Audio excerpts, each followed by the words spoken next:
Bonjour tout le monde, on se retrouve aujourd'hui pour une nouvelle vidéo des épargnants aveyronnais que vous retrouverez sur nos réseaux sociaux et le site internet bien sûr.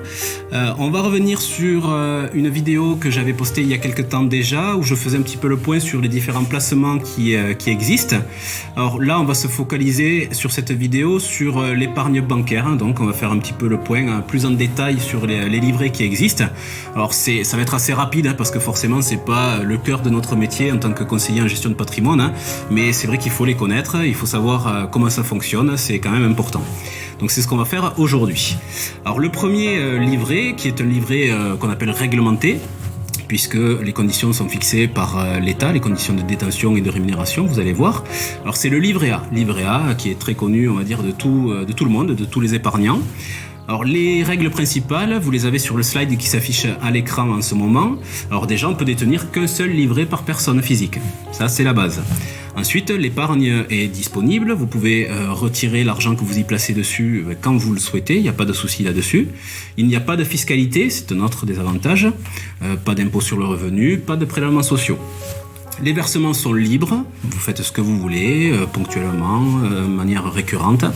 Il y a juste un plafond à respecter qui est de 22 950 €. Ce plafond peut être dépassé, certains d'entre vous ont peut-être dépassé ce plafond. Ce sont simplement les intérêts crédités chaque année qui permettent donc, après capitalisation, de dépasser ce plafond. Mais les versements doivent être stoppés à 22 950 €. Le point un peu plus négatif, on va dire, de ce livret, c'est la rémunération, bien sûr, comme vous le savez. La rémunération du livret A, elle est à 0,5% aujourd'hui. Alors cette rémunération est fixée par arrêté ministériel, d'où la réglementation dont on parlait tout à l'heure, par le ministère de l'économie et des finances. Un point important sur la rémunération, bien sûr, c'est de prendre en considération toujours dans vos placements que vous réalisez le taux d'inflation. Pourquoi ? Je m'explique. En fait, aujourd'hui, vous avez le livret A, par exemple, qui rapporte 0,5% par an. Le taux d'inflation, imaginons qu'il soit à 2% à l'heure actuelle. Ça veut dire que vous avez une augmentation du coût de la vie de 2% sur l'année. Et à côté de ça, une épargne qui est rémunérée à 0,5%. Donc là, tout de suite, quand on fait le calcul, ça veut dire quoi ? Ça veut dire qu'on perd du pouvoir d'achat. Donc nous, ce qu'on essaye de faire avec nos clients, bien sûr, c'est de leur faire gagner du pouvoir d'achat.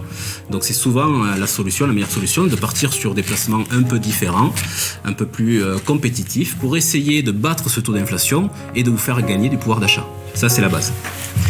On va passer au deuxième livret qui existe, toujours pour parfaire votre connaissance sur toutes ces possibilités en banque. Il y a le livret de développement durable et solidaire. Donc vous voyez, LDDS. Alors à l'époque, vous le connaissiez sans doute sous le nom de Codévie, juste après un livret de développement durable, et maintenant on a rajouté le solidaire. Le principe est le même, c'est un seul livret, on va dire, par personne physique, un maximum 2 par foyer fiscal. L'épargne est disponible, il n'y a toujours pas de fiscalité, les versements sont libres également, et il y a un plafond cette fois à 12 000 €. La rémunération, elle, est la même que sur le livret A. Allez, on passe au troisième. Le troisième, c'est le livret d'épargne populaire. Alors ce livret, il y a un petit changement. Alors c'est un seul livret par personne physique également, et maximum 2 par foyer fiscal. La différence finalement, c'est qu'il n'est accessible ce livret qu'à certaines personnes. C'est-à-dire qu'il faut justifier d'un revenu fiscal de référence inférieur à un certain seuil en fonction de la constitution de votre foyer. Alors, si vous êtes une personne seule, un couple avec enfants, etc., il y a un revenu minimum donc fiscal, on va dire, à ne pas dépasser. L'épargne est disponible, il n'y a pas de fiscalité, toujours pareil, les versements sont libres, et là le plafond cette fois est à 7 700 €. L'avantage de ce livret, c'est que la rémunération est un peu boostée, on va dire, elle est à 1%. Ça reste assez faible quand même. On continue avec le livret jeune. Donc le livret jeune, comme son nom l'indique, est plutôt pour les jeunes. Il faut avoir entre 12 et 25 ans pour pouvoir bénéficier de ce livret, et on peut avoir un seul livret par personne. Ce livret doit être clôturé par l'établissement bancaire le 31 décembre de l'année du 25e anniversaire du titulaire. Voilà, ça c'est la règle de base.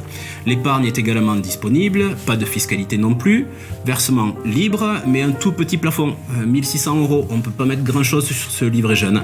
L'avantage qu'il peut avoir ce livret jeune par rapport aux autres livrets classiques, c'est que le taux est en général un peu meilleur, puisque c'est l'établissement bancaire qui va pouvoir fixer ce taux. La seule règle qui est donnée finalement par l'État, c'est qu'il doit être le taux au moins égal à celui du livret A, mais la plupart du temps, on est un peu supérieur à plus d'1%. Voilà. On continue avec ce qu'on appelle l'épargne logement. Dans l'épargne logement, vous savez, tout le monde le connaît, ça en général, il y a deux choses, le compte épargne logement et le plan épargne logement. Donc là, on commence avec le premier, donc le compte épargne logement. Un seul livret par personne physique, et il y a une règle de base que je vais vous citer tout de suite, que vous voyez sur le slide à l'écran, c'est que théoriquement, le compte épargne logement et le plan épargne logement doivent être détenus dans le même établissement financier. Alors on s'aperçoit sur le terrain que malheureusement ce n'est pas toujours le cas. Donc faites attention à ça, voilà, c'est une règle à respecter. Sur ce livret, l'épargne est disponible, pas de souci non plus. Vous avez juste un solde minimum à respecter, c'est 300 €. Si vous passez en dessous des 300 €, le livret doit être clôturé. Le plafond maximum est à 15 300, donc les versements sont libres et ce livret donne un avantage particulier, on va dire, c'est qu'il permet d'acquérir des droits à prêt qui vont vous permettre d'avoir un prêt en fait immobilier par exemple pour financer votre achat de résidence principale ou faire des travaux éventuellement. Il faut regarder un peu les clauses qui sont permises, on va dire, pour le côté financement. Le rendement de ce livret n'est vraiment pas exceptionnel, puisqu'à l'heure actuelle on est sur du 0,25%. Le prêt auquel vous pouvez prétendre va être au maximum de 23 000 €. Il faut attendre 18 mois pour pouvoir demander un prêt et il faut avoir quand même acquis un certain nombre de droits à prêt, c'est-à-dire qu'il faut avoir laissé quand même pas mal d'argent sur ce livret, si possible au plafond quand on peut, pendant quelques années pour avoir quelque chose de satisfaisant après derrière en possibilité de prêt. Donc je veux dire, il ne faut pas croire que ça donne des accès énormes. Mais bon, il est comme ça. La condition aussi qui est différente par rapport aux autres livrets qu'on vient de voir, c'est que vous êtes soumis donc à impôt sur le revenu et prélèvements sociaux. Donc ça aussi, ça change quand même la donne en termes de gain au pouvoir d'achat. Voilà pour ce livret. On va passer sur le plan épargne logement. Alors le plan épargne logement, toujours pareil, un par personne physique. Alors comme je vous disais, même établissement que le CEL, c'est important, hein. Sur ce plan épargne logement, donc il y a une règle déjà, c'est que pour l'ouvrir, il faut un versement initial minimum de 225 €, d'accord ? Et il y a un plafond de 61 200 €.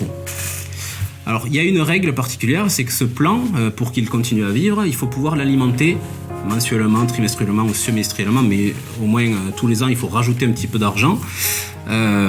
Donc sur une période de 4 ans en gros.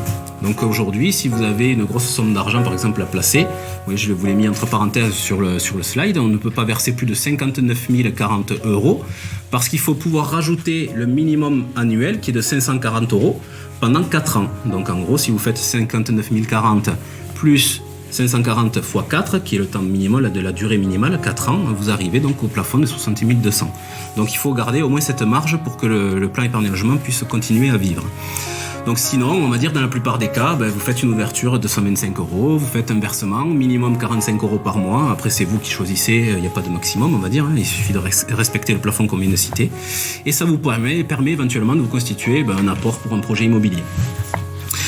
Ce plan épargne logement permet aussi d'accéder à un prêt immobilier. Alors il y a eu des époques où ce prêt pouvait être avantageux, mais comme je l'ai dit dans ma première vidéo d'il y a quelques semaines, les taux de prêt qui sont pratiqués par les établissements bancaires font que vous n'aurez plus recours à l'heure actuelle à un prêt au travers d'un plan épargne logement. C'est pas possible. Vous avez un taux qui va être au-delà de 2%, alors qu'aujourd'hui sur le marché on peut avoir du 1% sur des durées assez longues. Donc en gros, il faut l'oublier pour ça. Donc c'est vraiment pour constituer votre apport. Donc c'est un plan aujourd'hui qui est fiscalisé, hein. Les intérêts sont soumis à impôt sur le revenu et prélèvements sociaux. Alors ça, c'est un changement qui a eu lieu finalement au 1er janvier 2018, comme vous voyez à l'écran. Avant ça, on était fiscalisé qu'à partir de la 12e année. Alors les prélèvements sociaux sur toute la durée, mais qui étaient prélevés qu'à partir de la 10e année, et l'imposition qui commençait à la 12e. Aujourd'hui, vous êtes imposé prélèvements sociaux dès le début, et vous avez en plus une rémunération à seulement 1%. l'avantage du PEL qu'il y avait à la base, c'est que la rémunération est fixe. C'est-à-dire que le 1%, quand vous signez votre plan épargne logement, c'est un taux qui va rester pendant toute la durée de vie du contrat. C'était avantageux à l'époque, puisque j'ai certains de mes clients qui ont des plans épargne logement qui étaient à 6% par exemple. Donc 6% et 6% encore aujourd'hui, alors même s'il faut enlever l'impôt et les prélèvements sociaux là-dessus, hein, mais ça reste une rémunération correcte pour un placement garanti sans risque. Mais malheureusement, ce n'est plus le cas aujourd'hui. Aujourd'hui, 1%, on est inférieur à l'inflation. Ça ne vaut pas le coup, on va dire concrètement, en termes de gain en pouvoir d'achat. Voilà. Ensuite, sur ce plan épargne-logement, il faut savoir que, alors il y a une petite spécificité, c'est que je disais tout à l'heure qu'on peut avoir qu'un seul plan épargne-logement. On peut trouver des personnes avec plusieurs plans épargne-logement quand ça vient d'une succession. Voilà, c'est un peu l'exception, on va dire. Voilà, si ça vient de la succession, vous avez la possibilité d'en avoir plusieurs. Voilà un petit peu les grosses règles, on va dire, de ce plan épargne-logement. Ça sert à rien qu'on aille plus dans le détail. Vous avez l'essentiel. Un autre livret qui est lui non réglementé, c'est le compte sur livret. Donc la différence avec ce livret, c'est qu'il n'y a pas de limitation déjà dans le nombre au niveau de la détention. Vous pouvez en avoir plusieurs dans plusieurs établissements bancaires. Les versements sont également libres, l'argent est disponible et là par contre il n'y a pas de plafond. Donc c'est un livret qui peut parfois servir, on va dire, pour les clients qui ont une rentrée d'argent importante mais qui va être qu'une transition finalement vers le financement d'un nouveau projet par exemple. Donc ça va rester de manière peu longue, on va dire, dans la banque. Donc on va utiliser ce compte sur livret sans plafond qui va permettre de faire cette transition. Alors il y a bien sûr des impôts, des prélèvements sociaux sur ce placement et la rémunération est au ras des pâquerettes, c'est le moins qu'on puisse dire. Donc si on va sur ce compte-là, c'est vraiment pour l'aspect transition que je vous citais tout à l'heure et pas du tout pour la rémunération et l'aspect fiscal. Mais ça peut dépanner. Ensuite, le dernier livret, on va dire, qu'on va aborder, enfin compte, c'est le compte à terme. Compte à terme, comme son nom l'indique, c'est un compte avec une durée qui est prévue souvent à la base. Alors des fois elle peut être prolongée, on va dire, ça peut être tous les 6 mois, on prolonge de 6 mois supplémentaires, enfin il existe plusieurs choses. Il n'y a pas de limitation dans le nombre de comptes à terme détenus, on peut faire ce qu'on veut. En général c'est un versement unique sur une durée choisie au départ comme je vous disais, il n'y a pas de plafond et les intérêts sont soumis à impôt sur le revenu et prélèvements sociaux. La rémunération est fixée par l'établissement bancaire. Alors, il y a différents types de rémunération. Ça peut être un taux fixe, ça peut être un taux variable ou un taux progressif. On dit par exemple, pour les 6 premiers mois, c'est tel taux de rémunération, les 6 prochains, ce sera tant, ou sur 2 ans, ça va être ça, et les 2 années qui suivent, ce sera un peu plus. Et voilà, donc ça dépend des contrats qui sont proposés par les banques, tout simplement. Mais aujourd'hui, malheureusement, il n'y a plus beaucoup de comptes à terme qui se font parce que les taux de rémunération sont trop faibles. Voilà, donc on a fait le tour de l'épargne bancaire, réglementée, non réglementée. Ça vous permet d'avoir quelques détails, on va dire, supplémentaires par rapport à la première vidéo que j'avais proposée sur le site. Donc si vous avez des questions, il ne faut pas hésiter à venir sur notre site internet, à nous les poser, à vous inscrire à la newsletter et aussi à devenir membre tout simplement de l'association pour qu'on puisse rentrer un peu plus dans le détail de votre situation et des questions que vous vous posez. Merci, à très bientôt sur le site et sur les réseaux.